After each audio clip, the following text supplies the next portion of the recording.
Consultório CBN, com Henrique Bonaldi.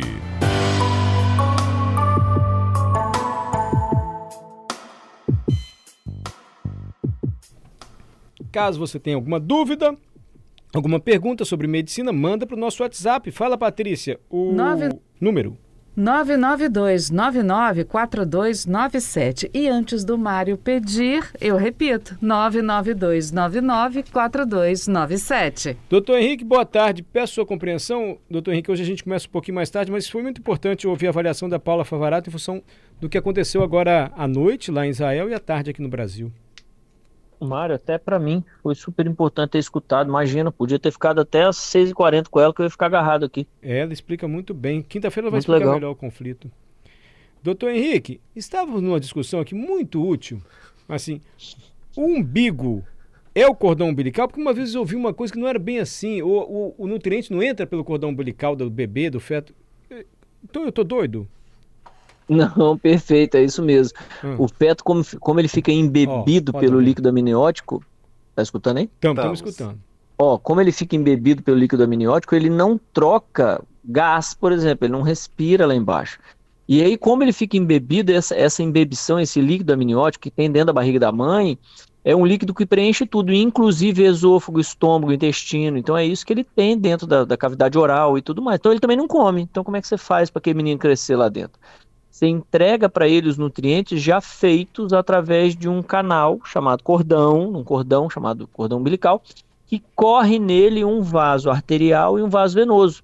Nesse vaso arterial, artéria de ar, né, de sangue cheio de oxigênio, leva-se nutrientes e oxigênio. E no sangue venoso eu busco as excretas dele. Então é assim que ele volta para nós. E esse mesmo líquido, ao passar na cavidade oral do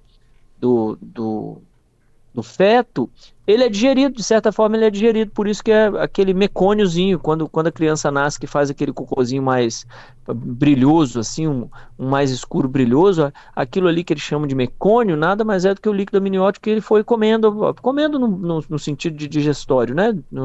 O aparelho digestório dele foi fazendo a digestão, é isso mesmo, tá certo? É um umbigo. Mas o umbigo é o cordão umbilical? Exato, olha pro seu umbigo aí, é dele que saía o seu cordão e agarrava na placenta. O que é a placenta? A placenta é uma rêmora. A placenta, para quem gosta da biologia, placenta nada mais é do que um sanguessuga. Placenta é uma estrutura montada dentro do útero da mulher que agarra no útero e chupa todos os nutrientes necessários e devolve as excretas. É isso que é a placenta. A placenta é um sanguessuga.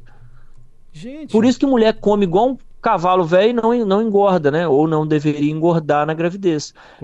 Porque naquela hora ali, ela tem um parasita dentro dela. No bom sentido, pelo amor de Deus. Sim, entendemos. Mas, no bom sentido, entendemos. Mas só para entender que quem que é o sanguessuga desse parasita? Quem que é o braço desse parasita que suga as coisas? A placenta. E da placenta para o feto, isso tudo é levado pelo cordão umbilical. Ah, tá.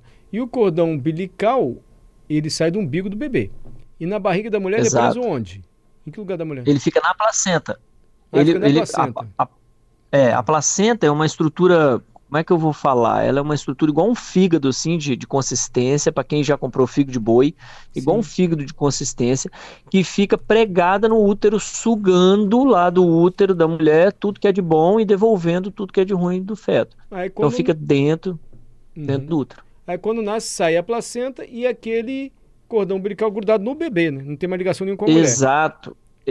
Em 90% das vezes sai a criança primeiro, o cordão umbilical continua agarrado lá dentro da placenta, que continua lá dentro. Aliás, os bons obstetras não puxam essa placenta de jeito nenhum. Por quê? Porque a placenta ela é uma massa de vaso sanguíneo. Se você puxar e aquilo romper, a mulher fica sangrando aquele restinho de placenta que ficou agarrado lá, sem condição de estancar aquele sangue. Então eles esperam a placenta ir soltando do útero. A mesma contração do útero que expele a criança, que joga fora a criança para fora, é a contração do útero que vai descolando a placenta dela e deixando. Quem tá em casa aí, coloca placenta no Google, placenta, recém-nascido, que vocês vão ver várias fotos do que é a placenta, vocês vão entender o que eu tô falando. Ela vai descolando, Mário. E descola. Sabe o que parece? Muito bobo aqui, aquele aquele negócio que criança faz, que mistura Geleca. creme de barra. É aquela geleca. Isso, é aquilo ali. É exatamente aquela consistência que é a placenta, aquilo descola, e aí finalmente o parto da mulher termina. Então o parto da mulher não termina quando a criança sai. O parto da mulher termina quando ela não tem mais nada lá dentro. Isso chama lóquios, o nome desse resto de coisa que fica lá dentro. Parte do endotélio, placenta e tudo mais. Interessante você falar isso. Eu já ouvi relatos de um parto mais antigo, de que um médico teria causado esse sangramento da mulher. Não sei se ele arrancou a placenta. Mas a tal ponto que ela perdeu glândulas que produzem hormônios, entendeu? Então, pós-gravidez, ela teve que fazer reposição hormonal, porque no sangramento, pós-gravidez, são glândulas, né, que fazem hormônios, enfim. Ela perdeu esse tipo de coisa, entendeu? Existe Pode essa acontecer? chance. Agora, Mário, existe a chance do sangramento fazer o que a gente chama de choque hemorrágico. A mulher perde tanto sangue, que se assemelha a um acidente automobilístico que o cara Nossa. lesa uma artéria daquela e sangra quase até morrer. Nesses casos, várias condições podem ser desagradáveis. Ela pode perder o útero, porque na necessidade, na presença do sangramento, que você não consegue estancar, você precisa tirar aquilo da origem. Então, várias mulheres que fazem parto normal, por exemplo, ou até o parto cesárea, em determinado momento complicou, o cara não tem o que fazer. Se a mulher tiver em risco iminente de vida e essa vida puder ser ameaçada nos próximos minutos, segundos, ele trava o que ele está fazendo e tira fora o útero, porque é o útero que está fazendo sangrar. Então essa é uma infelicidade de alguns procedimentos que por vezes acontece independente da vontade do médico, mas que graças a Deus ele ainda tem isso para fazer para a mulher conseguir permanecer viva. Caso contrário, é um sangramento vultuoso, sangra mesmo de verdade. Ah, então é isso que às vezes a gente vê em cena de filme, novela, e fala, olha, ou salva a mãe ou salva o bebê. Aí salvamos a mãe. Deus queira que isso não aconteça, assim, mas tem que retirar o útero com o bebê dentro, assim? Não, na verdade tem algumas situações que isso é uma verdade, algumas situações que levam o cara a ter que decidir por uma vida e outra, mas não é só essa, porque não é tão essa, porque essa criança já saiu, né? Ah, Então a gente já está falando sangrando. depois que a criança saiu, o sangramento se perpetua e isso é gravíssimo. Eu tive um caso de uma professora minha que começou a ter isso em casa e o marido era cirurgião geral. Foi o marido que pôs ela nas costas, colocou no carro, entrou para dentro do centro cirúrgico 3 horas da manhã e fez tudo sozinho na própria esposa para salvar ela. Então veja Gente. E o parto tinha transcorrido normalmente. Uma história bonita, Bessa. Aliás, uma professora muito boa de obstetrícia, inclusive. Então isso pode acontecer. E graças a Deus, hoje tem metodologia, tem fluxograma para atender esse tipo de coisa. Esse tipo de coisa não é atendido mais pela experiência ou pelo jeitão médico, não, tem. O que está acontecendo? É um sangramento pós-parto, assim. Quais são os critérios de eu colocar essa mulher na mesa de cirurgia? Esse. Ela preenche. Então vamos colocar na mesa de cirurgia. Chegou na mesa de cirurgia, eu abri e vi o que é.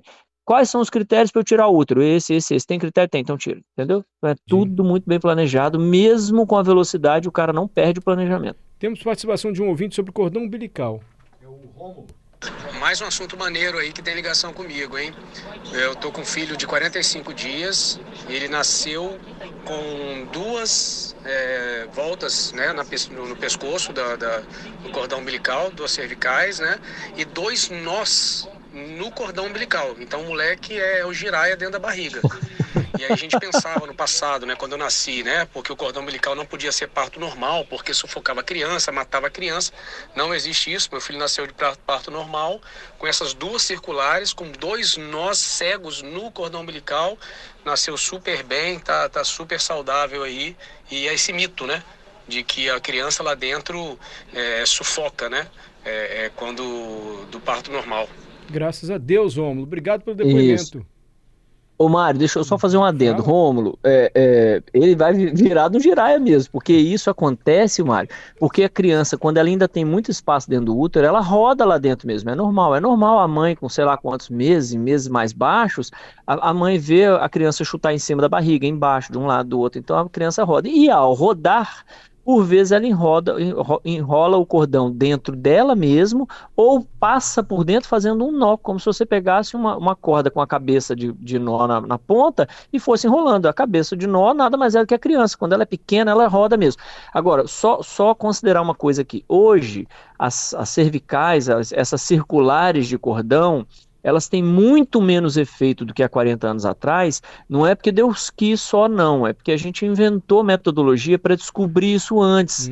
Então o cara consegue pelo ultrassom, pelo exame, ele consegue descobrir isso. A metodologia do ato do parto melhorou, então a gente aprimorou as técnicas de parto normal. Aliás, o Brasil é um dos países que faz parto normal humanizado de uma forma muito bonita. E aí o parto não é só esperar a criança sair, não, ele tem toda uma avaliação antes da contração, depois da contração, na hora do parto, depois do parto. Então são técnicas que fizeram com que a gente perdesse ao longo do tempo o medo dessas circulares de cordão, como o Rômulo falou, muito bem falou, é isso mesmo. Então quem tem circular de cordão não pode ter parto normal, não, calma aí que volta lá no seu obstetra, que a depender da condição, ele vai mostrar para você que consegue fazer sim. Doutor Henrique Bonaldi, muito obrigado, Henrique. Até a próxima terça. Vão com Deus, gente. Boa terça e boa semana. Até a semana que vem.